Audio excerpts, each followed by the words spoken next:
I was fired by the owner, who didn't realize I was the only one translating contracts from Italian. Nobody ever remembers how I got here. Not really.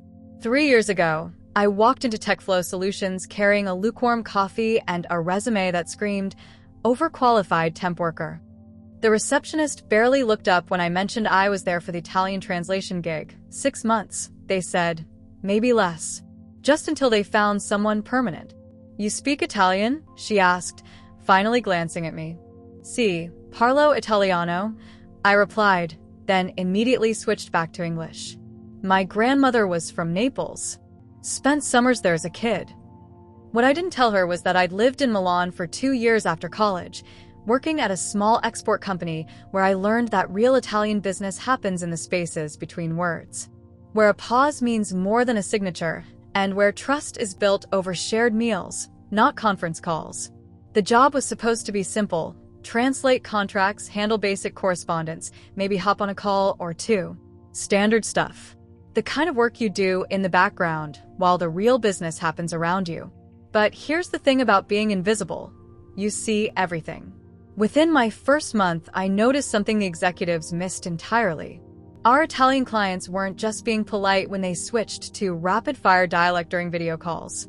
They were testing us, seeing if anyone on our side actually understood what they were really saying. I did. When Signor Rossi from Florence made that joke about his competitor being more crooked than the Tower of Pisa, I was the only one who laughed. When Signora Bravetti mentioned her nephew's wedding in passing, I was the one who remembered to ask about it 3 weeks later. When old Giuseppe from the Venetian firm started complaining about his arthritis in Venetian dialect, I was there with sympathy and suggestions for the best thermal baths near his hometown.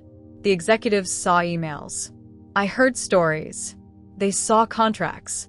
I heard the hesitation in a client's voice when they weren't sure about a clause, the relief when I explained it in their regional dialect, the warmth that crept in when they realized I actually understood their culture, not just their language. Maria knows us, Signora Bravetti told her assistant during one call, not realizing I could hear. She understands how we do business here. I started staying late, not because anyone asked me to, but because that's when the real conversations happened. Milan is 6 hours ahead, which meant their evening calls were my late afternoons. But Naples? Sicily? They operated on a different schedule entirely. They'd call at 10 p.m. their time for PM hours, right when everyone else was thinking about heading home. Can you handle this one, Maria? Became the standard phrase whenever an Italian client called outside business hours. You know them better than we do. I did know them. I knew that Senior Castellano from Palermo never made decisions on Mondays because he spent Sundays with his extended family and needed time to process.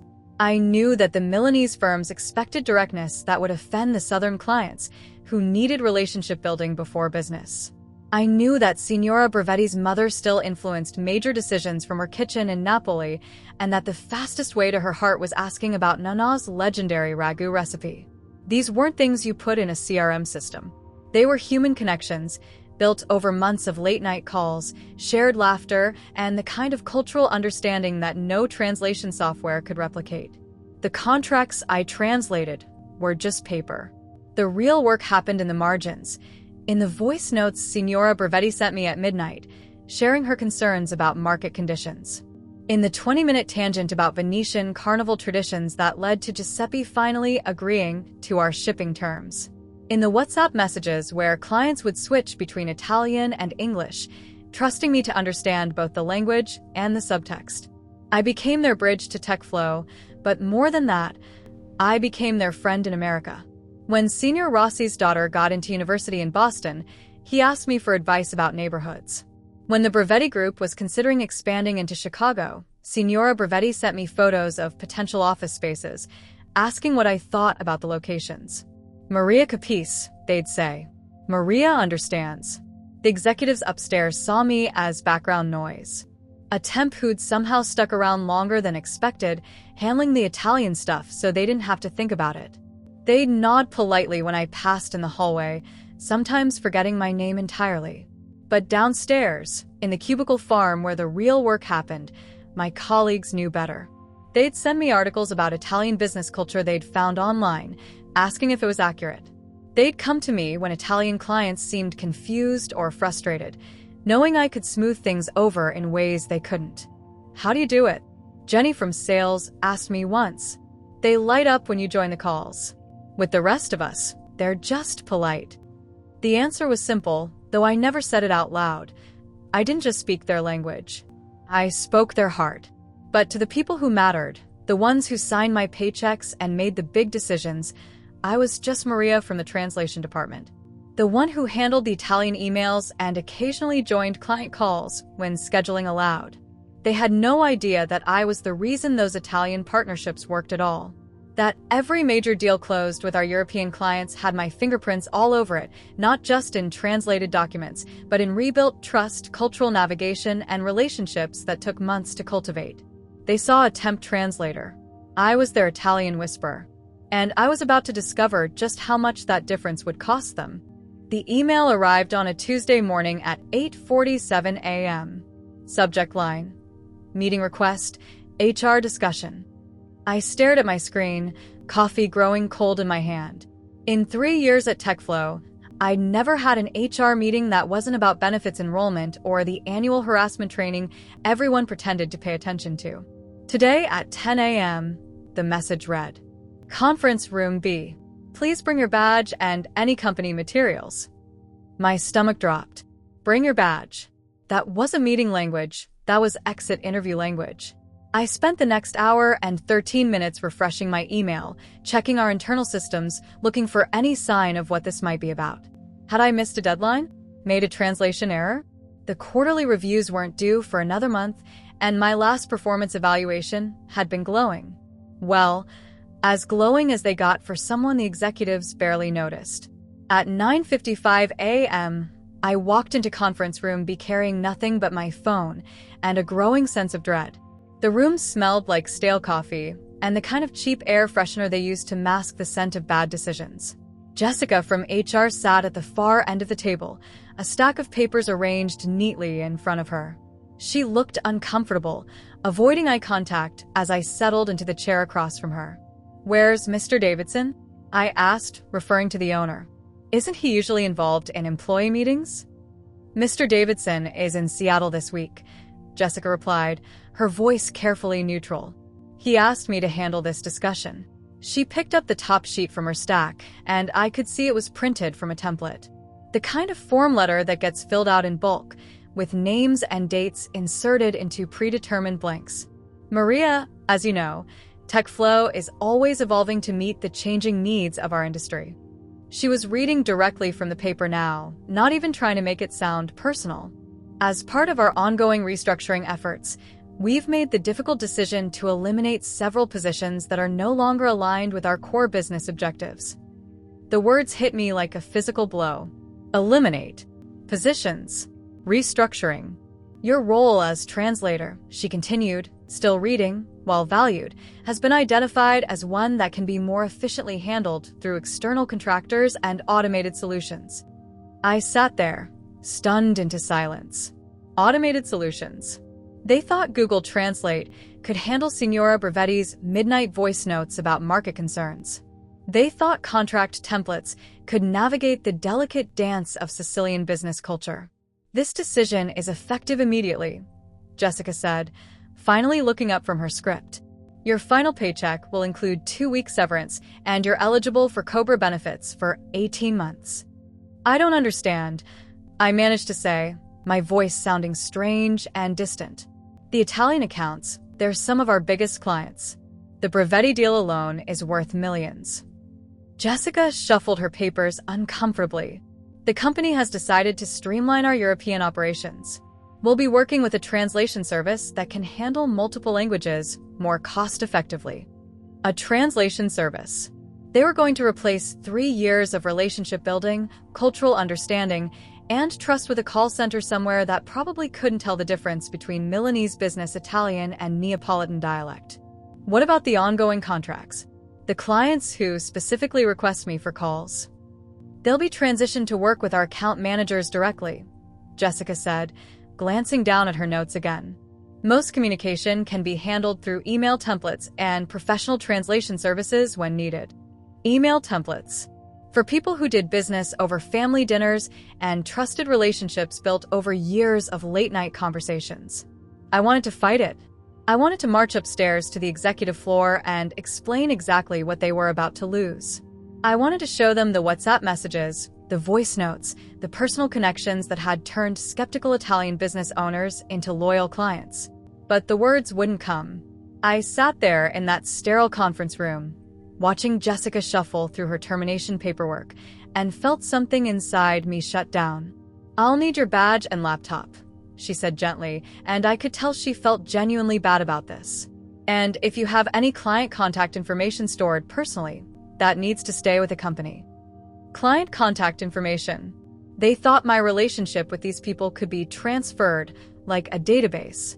They had no idea that Signora Bravetti's personal WhatsApp number wasn't in any company system.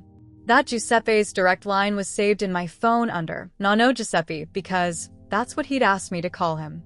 That half of my most important client communications happened through channels they didn't even know existed. I handed over my badge and laptop without a word. 20 minutes later, I was standing in the parking lot, holding a cardboard box with 3 years' worth of personal items, a coffee mug from Venice, some Italian language books, and a photo from the company Christmas party where I was barely visible in the background. As I drove home, one thought kept circling in my mind. They had no idea what they'd just done. They thought they were cutting costs and increasing efficiency. They thought they were eliminating a replaceable position. What they'd actually done was sever the human connections that held their entire Italian operation together. And those connections? They weren't in any database or company system. They were in my phone, in my relationships, in 3 years of trust that I'd built one conversation at a time. They'd fired their translator, but what they'd really lost was their bridge to Italy.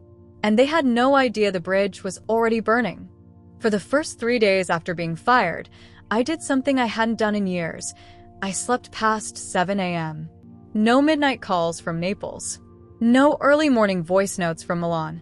No WhatsApp messages with photos of potential office spaces or requests to explain American business customs. For the first time in 3 years, my phone was quiet. It felt wrong. I spent those first few days in a strange limbo, applying for jobs I didn't really want and trying to figure out what to do with the sudden silence in my life. I'd grown so accustomed to being the voice between two worlds that without it, I felt oddly weightless. On Thursday morning, my phone buzzed with a text from Marcus, one of the junior analysts at TechFlow. We'd never been close. I was just the translator girl to most of the staff, but he'd always been friendly. "Hey, weird question, but do you know why the Italian clients have gone completely dark? Haven't heard from any of them since Monday." My heart stopped. Monday, the day after I was fired. I stared at the message for a long time before typing back. Not sure. I don't work there anymore. Wait, what? Since when? Since Tuesday. 3 dots appeared, disappeared, appeared again. Then, oh shit. That explains a lot.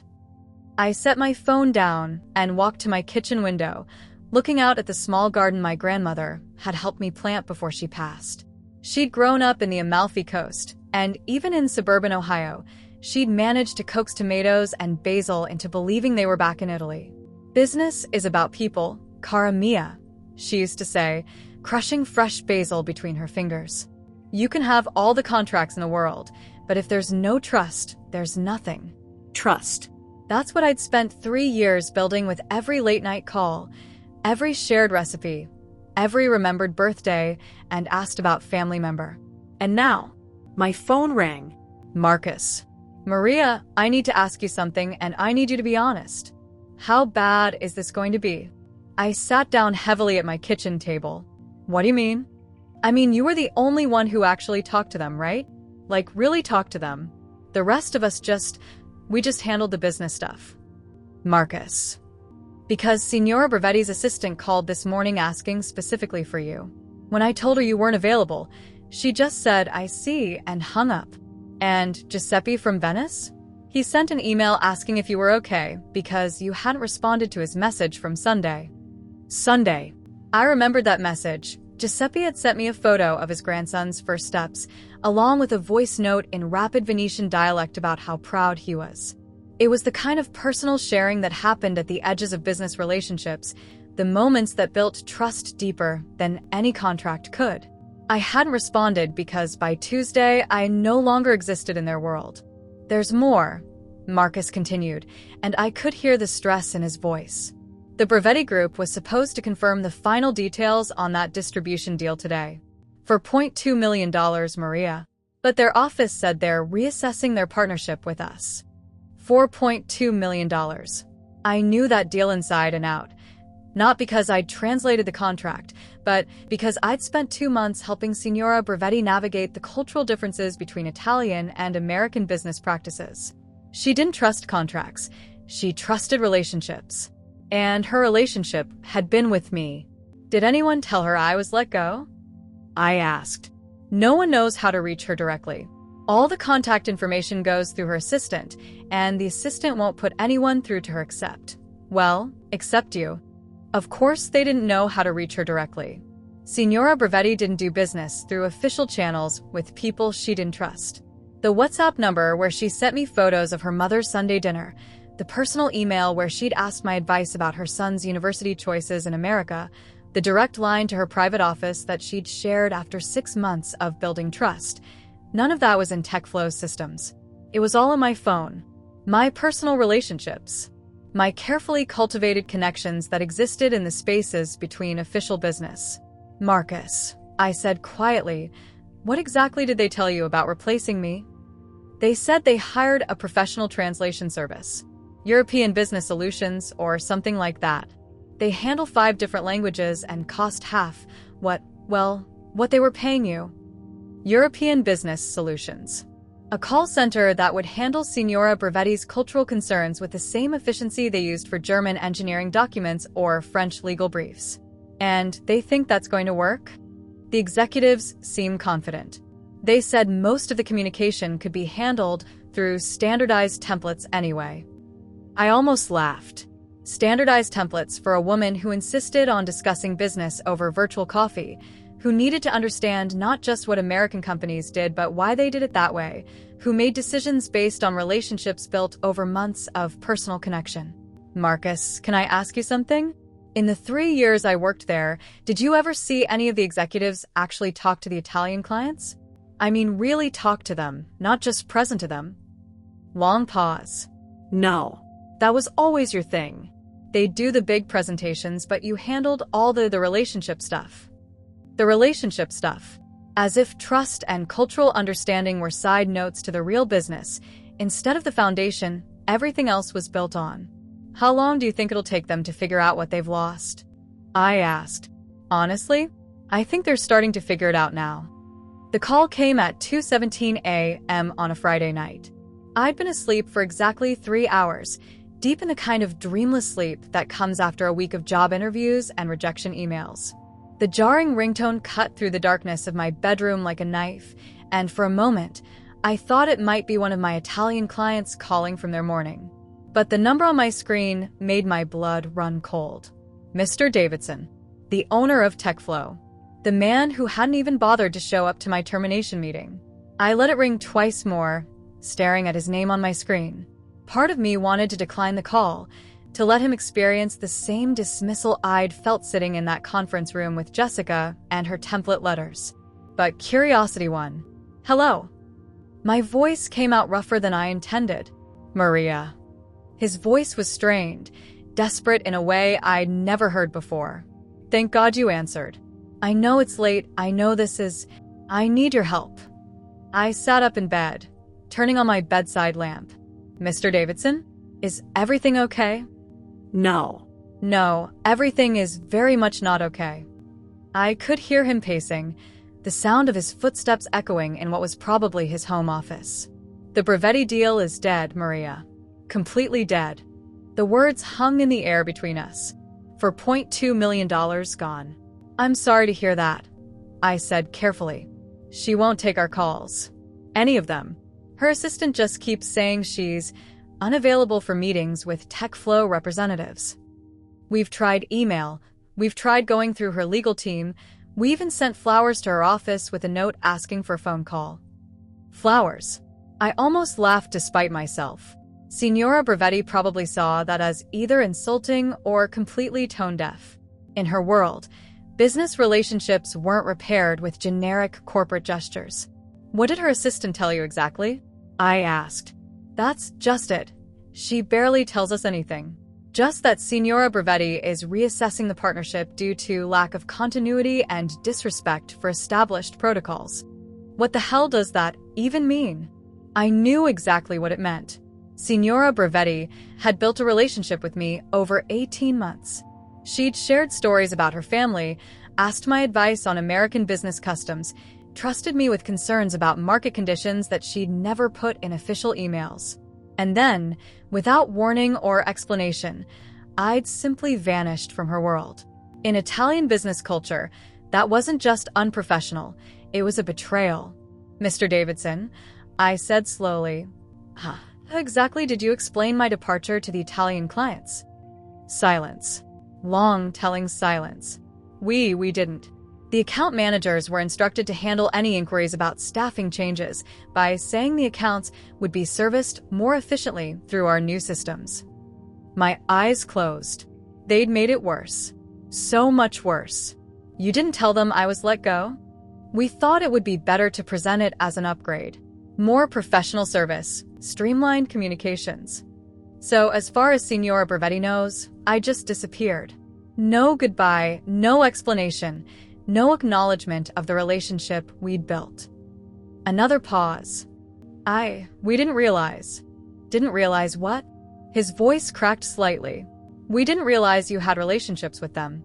We thought you just translated emails and sat in on calls occasionally.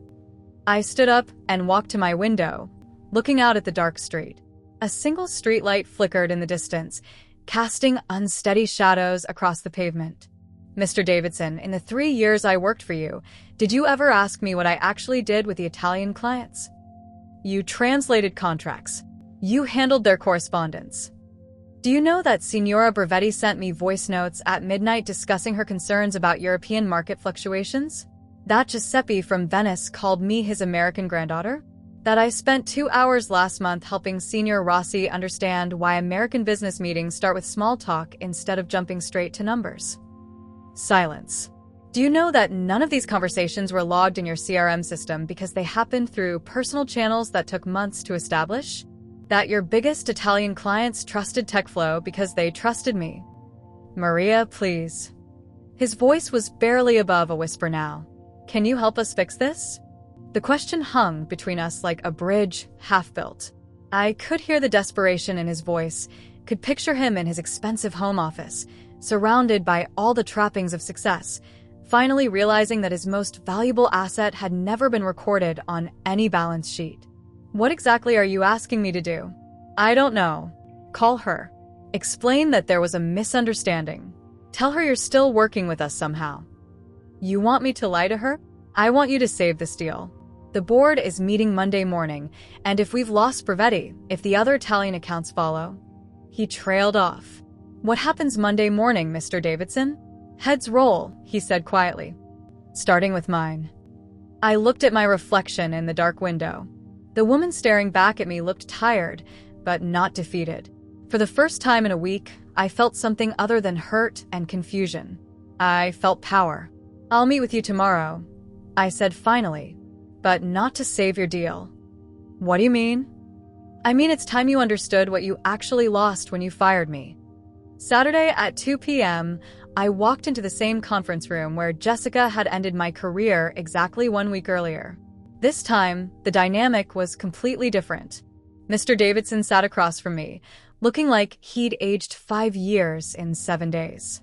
His usually perfect hair was disheveled, his expensive suit wrinkled, and dark circles shadowed his eyes.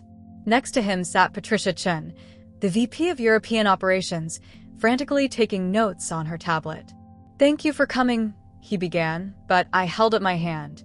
Before we start, I want to be clear about something.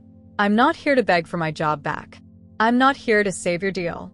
I'm here to help you understand what you actually had and what you threw away. I opened my laptop and turned it to face them. On the screen was a WhatsApp conversation in Italian, timestamped from 3 months earlier. This is Signora Bravetti asking for my advice about expanding into the Chicago market. She's not asking TechFlow. She's asking me, personally, because she trusts my judgment about American business culture. Patricia leaned forward, squinting at the screen. We don't have any record of Chicago expansion discussions. Because this conversation never made it into your official channels. It happened at 11 p.m. on a Sunday, through a personal relationship that took 18 months to build. I scrolled down to show more messages. Here she is asking about her son's university applications to American schools. Here's a voice note where she's practicing English pronunciation for an important presentation. Mr. Davidson's face had gone pale. She was sharing personal information with you? She was sharing her life with me. Because that's how Italian business works. You don't partner with companies, you partner with people. I clicked to another conversation. Giuseppe from Venice. Look at this. The screen showed a photo of an elderly man in a hospital bed, smiling weakly at the camera. Below it, a voice note in Venetian dialect. His heart surgery last year. He sent me this from his hospital room, asking me to tell his American friends he was okay. But more importantly, asking me to make sure the shipping schedule wouldn't be affected because he didn't want to let you down. Patricia stopped typing. He had heart surgery? You never knew, because you never asked. To you, Giuseppe was just a vendor ID number and a contract renewal date. To me, he was a 73-year-old man who'd built his import business from nothing and was terrified of disappointing his American partners. I switched to another screen, screenshots of email exchanges that had never gone through official TechFlow accounts. Here's the real reason the Bravetti deal worked, I said, pointing to a message thread. 3 months of back and forth about contract terms, but not the legal language, the cultural implications. American businesses front-load contracts with detailed specifications because we're litigation-averse. Italian businesses see that as distrust. But the contracts were signed, Mr. Davidson protested weakly. The contracts were signed because I spent hours explaining why Americans write contracts the way we do. Because I helped Signora Bravetti understand that detailed specifications weren't insults to her integrity. They were how we show respect for precision. I scrolled through more messages. Look at this conversation. She's asking me why American business people always want to circle back instead of making decisions in meetings. Patricia looked confused. That's just how we do business. Exactly. And to her, it seemed like Americans were either indecisive or dishonest. Until I explained that American business culture values consensus building over hierarchical decision-making. That circling back was a weakness. It was how we ensure everyone's on board. I closed the laptop and looked directly at Mr. Davidson. Every major Italian client you have came to trust TechFlow because they trusted me to bridge those cultural gaps.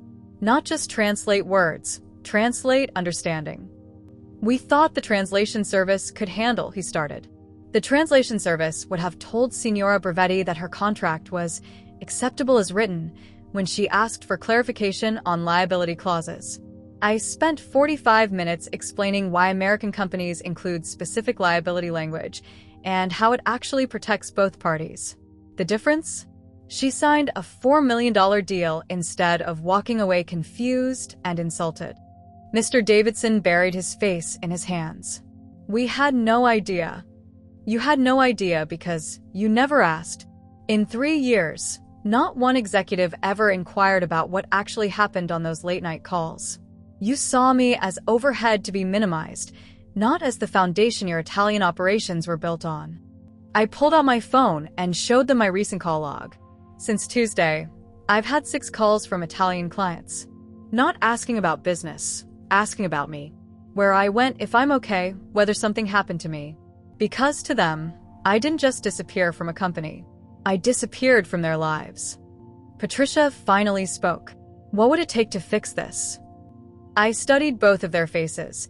The desperation, the dawning understanding of what they'd lost, the recognition that their European expansion strategy had been built on relationships they'd never bothered to map or understand.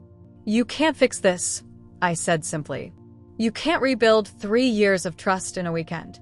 You can't explain to Signora Bravetti why the person she confided in about her family, her fears, her business dreams just vanished without explanation. But surely there's something, Mr. Davidson began. There might be, I said, standing up, but it won't be on your terms anymore.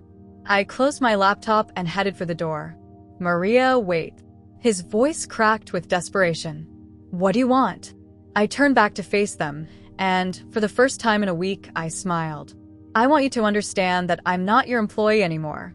If you want my help rebuilding what you destroyed, you'll have to hire me as what I've always been, a cultural consultant who happens to speak Italian. And that means... It means I set the terms. I set the rates. And I decide which clients are worth saving. 3 months later, I was sitting in my home office. The spare bedroom I'd converted into something that looked nothing like the sterile corporate environment I'd left behind. Warm lighting, my grandmother's recipes pinned to a corkboard, and photos from my summers in Italy scattered across the walls. The kind of space where real relationships could breathe. My phone buzzed with a WhatsApp message. A photo of homemade gnocchi, perfectly formed and dusted with flour. Nana's Sunday dinner. The message read in Italian. She asks when you're coming to visit us in Napoli. I smiled, typing back. Tell her I'm saving up for Christmas flights, and that her gnocchi recipe is still my secret weapon for homesick Italians in America. Signora Bravetti had been my first client when I launched Ponte Cultural Consulting. Not TechFlow's client, mine. The day after that conference room meeting, I'd called her personally, explained what had happened, and asked if she'd be interested in working with me directly. Finalmente, she'd said. Finally. I was wondering when you'd realize you deserved better. Within 2 weeks, she'd signed a consulting contract that paid me more per month than TechFlow had paid me per quarter. Not just for translation, but for what I'd always been doing. Cultural navigation, relationship building, and serving as a bridge between two business worlds that spoke different languages in more ways than one. The irony wasn't lost on me. TechFlow had fired me to save money, and now they were paying me 3 times my old salary as an external consultant when they could get me at all. Because I was selective now. Very selective. My client roster had grown to 8 companies, all needing the same thing TechFlow had needed but never understood. Someone who could help them build real relationships with Italian partners, not just process transactions. Giuseppe from Venice had become my second client, bringing his entire American expansion strategy to me after cutting ties with TechFlow entirely. If they don't value you, Cara Maria, they don't understand business, he told me during our first independent video call. His heart surgery had gone perfectly, and his grandson was now walking everywhere, getting into everything. The Rossi firm in Florence had followed. Then a ceramic manufacturer from Sicily who'd heard about me through Signora Bravetti. Word traveled fast in Italian business circles, especially when it came to Americans who actually understood how to do business the Italian way. My phone rang, a FaceTime call from Milano. Signora Bravetti's face appeared on screen, her familiar smile warming my afternoon. Maria, Cara, how are you? You look happy. I am happy, I said, and realized it was completely true. How's the Chicago expansion going? Magnifico. The office space we chose based on your advice is perfect. And the local hiring, your contacts at the Italian-American Chamber of Commerce were invaluable. She paused, her expression becoming more serious. I have something to tell you. That company you used to work for, TechFlow, they reached out to us again last week. My stomach tightened slightly. Oh, they offered to match any rate we're paying you, plus a 20% bonus, if we consider returning to work with them. She shook her head, laughing. I told them they don't understand. This isn't about money. It's about trust and respect and understanding that business is about people, not just contracts. What did you tell them? I told them that you don't work for companies anymore. Companies work with you. And that if they wanted our business, they'd need to hire you as a consultant at your rates with your terms. Her eyes twinkled with mischief. I may have also mentioned that several other Italian firms are considering ending their partnerships with TechFlow. Signora. Don't Signora me, Cara. You know what they did was wrong. You know you're worth more than they ever paid you. And now they know it too. She was right. TechFlow had reached out to me twice in the past month, each time with increasingly desperate offers. First, they wanted to rehire me at my old position with a 15% raise. When I declined, they'd offered a senior cultural liaison role with a 40% increase. The most recent email had mentioned a director-level position with equity options. But I wasn't interested in going backward. "I have news," I told her. "I'm hiring my first employee." "Wonderful. Another translator?" "No, a business development manager. I'm getting too many inquiries to handle alone." I smiled. Apparently, there are a lot of American companies who need help building authentic relationships with their European partners. "And Italian companies who need help understanding American business culture," she added. "The market works both ways." She was right about that too. Half my clients now were Italian firms expanding into the US market, needing the same cultural bridge building in reverse. As we ended the call, I looked around my home office, at the corkboard full of family photos my clients had shared, at the stack of handwritten thank you notes in 3 languages, at the calendar packed with video calls that felt more like conversations with friends than business meetings. This was what I'd built from the ashes of that Tuesday morning termination. Not just a business, but a life where my value was recognized, my expertise was respected, and my relationships were the foundation of everything I did. My phone buzzed with an email notification. The subject line made me laugh out loud. Partnership proposal, TechFlow Solutions, urgent response needed. I deleted it without opening it. Some bridges, once burned, were never meant to be rebuilt. But from their ashes, you could build something better. Something that was entirely your own.